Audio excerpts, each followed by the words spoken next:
c'est vraiment nul le désherbage. Je ne veux rien savoir et surtout ne rien entendre. Ton grand-père a dit qu'il fallait que tu te rapproches de la nature, au moins là, t'as le nez dedans. Les mauvaises herbes de votre jardin vous excèdent. Apprenez à les regarder différemment et peut-être à tomber sous le charme.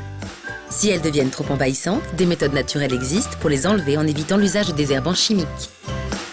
Donc une mauvaise herbe, c'est une herbe qu'on ne souhaite pas à l'endroit où elle se trouve.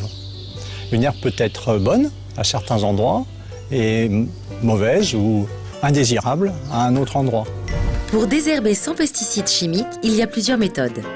Le plus simple, c'est de faire d'abord à la main. Il y a des tas de plantes qu'on peut très facilement arracher en tirant dessus. Donc on prend une paire de gants et puis on arrache la plante et on les met soit au compost, soit on s'en débarrasse. Sinon, des méthodes mécaniques existent qui font intervenir des outils. Ça peut être simplement un vieux couteau de cuisine qu'on a recyclé pour cet usage, tout simplement, ou une gouge à asperges dont on a bien aiguisé l'extrémité pour bien couper la racine. Et puis il y a les outils à manche avec un plus long manche, comme toute la gamme des binettes. Il y a également la méthode du paillage dispersé au pied des plantations pour empêcher la germination des herbes. Les jardiniers le pratiquent souvent, soit en réutilisant des produits de leur broyage de taille de branchage, par exemple, soit en achetant du paillage dans le commerce. Des paillages organiques, de préférence issus de l'agriculture locale. Ça sera plus écologique que d'aller chercher quelque chose qui vient de très loin. Autre mode de paillage, la bâche géotextile. Un paillage géotextile, c'est très pratique parce que ça peut rester toute l'année sur un grand espace pour le potager par exemple, parce que c'est quelque chose qui résiste au froid, au soleil, donc c'est très résistant, c'est une matière très résistante. Autre solution, transformer les allées minérales qui nécessitent un désherbage régulier en allées enherbées. Alors ces allées en gazon, tout dépend le style de son jardin.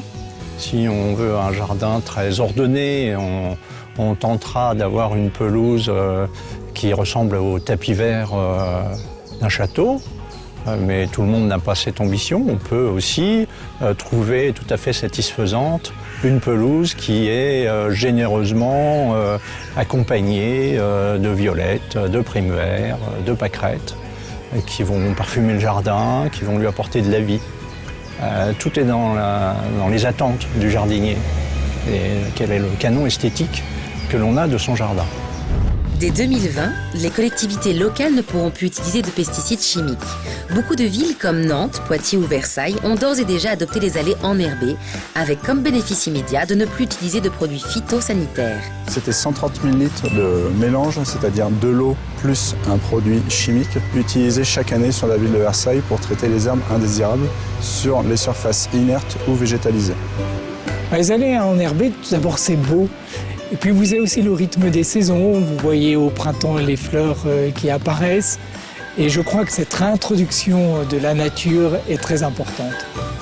Pour éviter la prolifération des mauvaises herbes, il existe plusieurs techniques de désherbage. Il est aussi recommandé de pratiquer le paillage. Enfin, pensez à créer des allées enherbées. Aïe, mais ça pique en plus. Aime la nature Lucas, et la nature t'aimera.